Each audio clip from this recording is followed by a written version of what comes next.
Hey everyone, David C. Anderson here coming at you from the Knife Center, and welcome to Knife AQ. This is episode 105, the knife series where I answer all your questions, whether they're sharp or dull. And this week, got some good going back to basics questions, and we've got some Turkey Day advice since Thanksgiving is just around the corner. Let's get into it.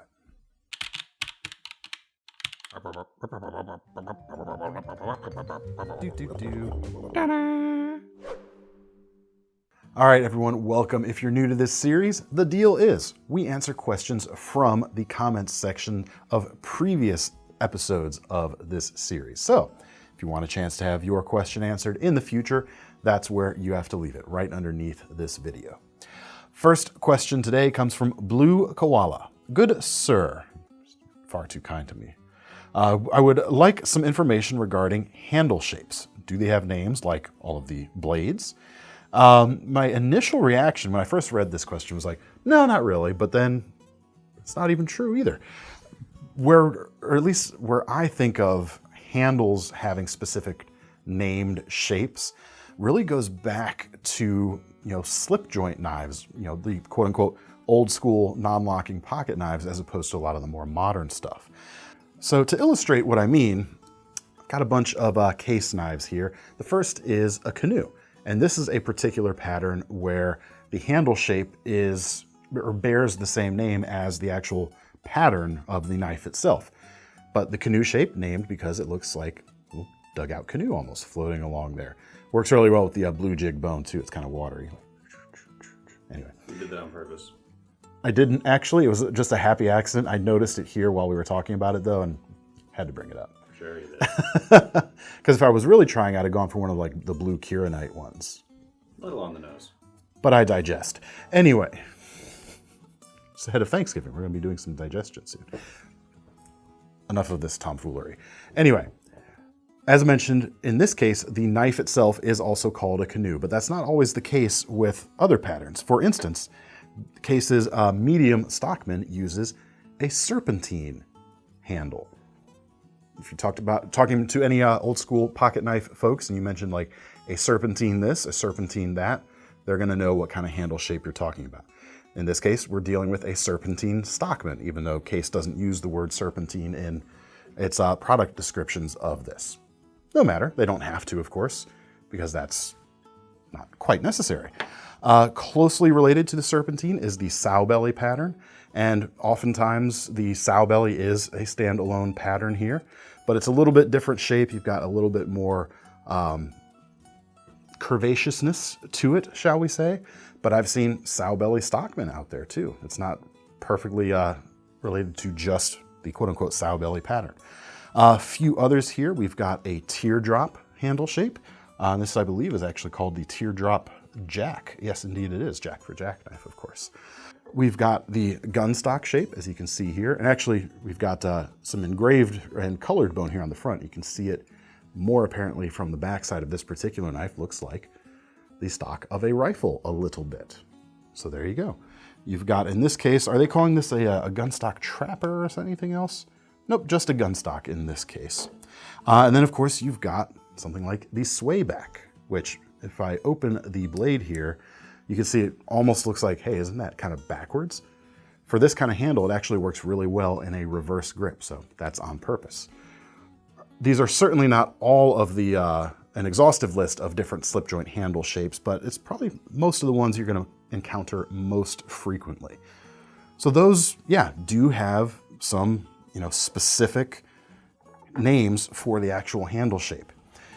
I can't think of any like modern folders that would have a shape that is not derived from one of these classic patterns that has its own name for a particular handle shape, but I would love for folks to let me know if you've got some out there.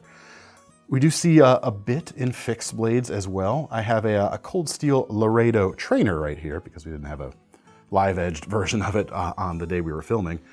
This is a coffin handled buoy type of pattern. It's a very distinctive kind of quote unquote coffin handle shape. That's a good named shape.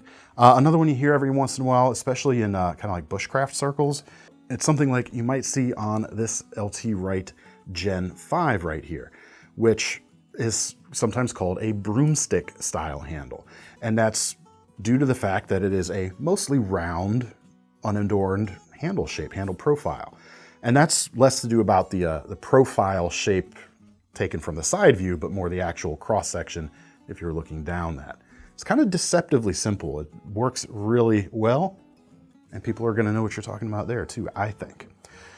But anyway, sound off in the comments. What are other, specific named handle shapes that you folks can think of? This is what really came to my head with a little bit of digging, but I'm sure there are plenty more. And I'm sure there are plenty more that as soon as you say it, I'm gonna go, oh yeah, of course. But let us know in the comments. Next question comes from Jorge Fernandez. Okay, I just got into knife sharpening. Been collecting them, and it's time, I feel, to learn how to sharpen them. Got a range of steels from the 8CRs to the S35s to the 52-100s, to name a few. You get what I mean? Which steel would be best for me to start, and do I go with manual or electric sharpener? Please help, in all capitals with 3 exclamation points. I think you need help. He did put the word help in quotation marks, so maybe I could get away with like sarcastic type help. We'll revisit this in a most serious question. Perhaps, but I will give you some actual serious advice here. I would say stick to, if you're really unfamiliar with sharpening, you're really starting to learn mostly from scratch, go with a simpler to sharpen steel. You mentioned 52-100. That's a fairly easy steel to sharpen, but oftentimes comes on slightly more expensive knives nowadays, especially like this Henkel's paring knife from Bob Kramer design, of course. 8CR stuff is a great choice. It is a very easy to sharpen steel and is often found on very inexpensive knives. So even if you do ruin something in the process, which could happen, don't want to put too much emphasis on that, but it could happen. If it happens to a less expensive knife, it's not going to bother you as much. Such as this right here. What is this? A Kershaw Chill. I knew that. I didn't have to look it up. Sure you did. Cool little knife, RJ Martin design. But basically, when you're learning this subject, don't stack the deck against yourself. Yes, pretty soon you'll be sharpening your S35s, your D2s, everything else with no problem, but it takes a little more to sharpen those steels than some of these other things. So don't make it harder on yourself if you're really kind of getting your sea legs on the subject. Likewise, this is a learning thing you're going through. I would stay away from electric sharpeners for quite a while because, yeah, they're awesome. In fact, I'm a huge proponent of the Ken Onion WorkSharp unit from WorkSharp, the brand, especially with the blade grinding attachment. It's a pricey setup, but it works fantastically. But it's real easy to go too far and ruin stuff if you don't know what you're doing. And it goes too fast if you don't know what you're doing. So I would go manual. And I would recommend this particular WorkSharp thing as a place to start. Yes, you can go with a clamped system where you're not having to freehand things.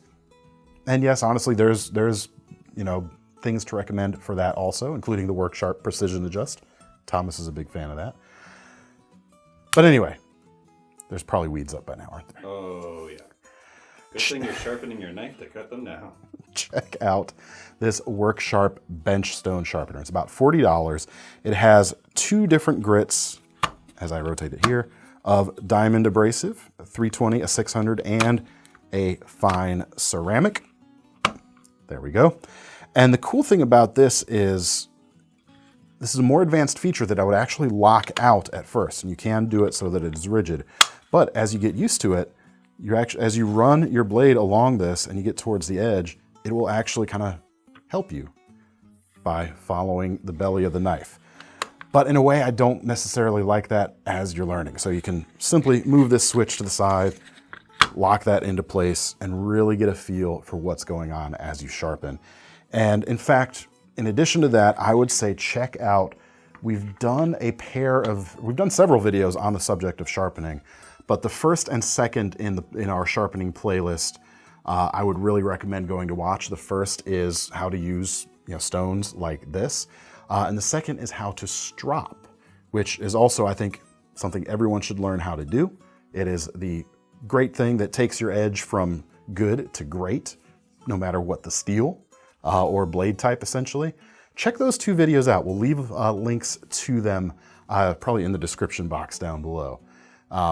Check those out for some info, start with something like this, but there's plenty of other good stuff out there too. And most importantly, have fun with it and don't get discouraged. But you're using inexpensive, easier to sharpen steel, so it's harder to get discouraged than if you're starting with something like D2. So hope that helps. Anything to add, Thomas? Hone your skills, whatever. It looked like he had just the snark building up behind his visage over there. Felt like he needed to say something. I was right on the edge. Now we have another question from Blue Koala. Normally I don't double up in the same episode, but he had two good ones that I think fit this kind of back to basics theme that's going on today. He says, he or she, it's the picture of a dog. I don't know who's behind the picture of that dog. Probably a cat. The cat's controlling the dog. But the name's Blue Koala. How many animals are involved? Do we want to know? Just the whole zoo. No, that you're thinking of this workplace environment. Blue Koala asks, do you have any tips for removing coatings on blades in general? Sandpaper takes forever. Any smarter/better ways? P.S. If you suggest any chemical products can use, please specify the ingredients or active substance. I live in Europe and that product may not be available. Deepest gratitude, good sir. Again with the good sir, trying to butter me up. Hey, it's another Thanksgiving reference, butter. Anyway. There's two, yes, I can help you with your coatings question. The problem is there's two generalizations you can make. If you're dealing with something like a DLC coating or a PVD coating, sandpaper or some other kind of abrasive is the only thing I know of that's going to get through that.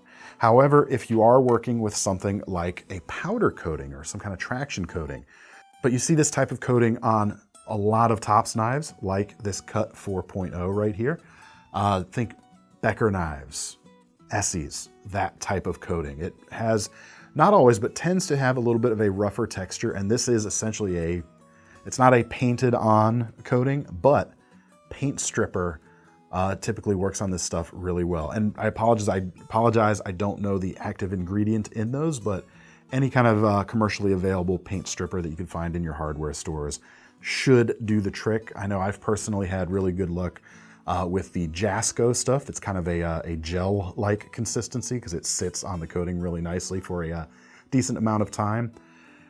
Bit of that coating with a little bit of time and a razor blade to scrape things off when all is said and done can work really well.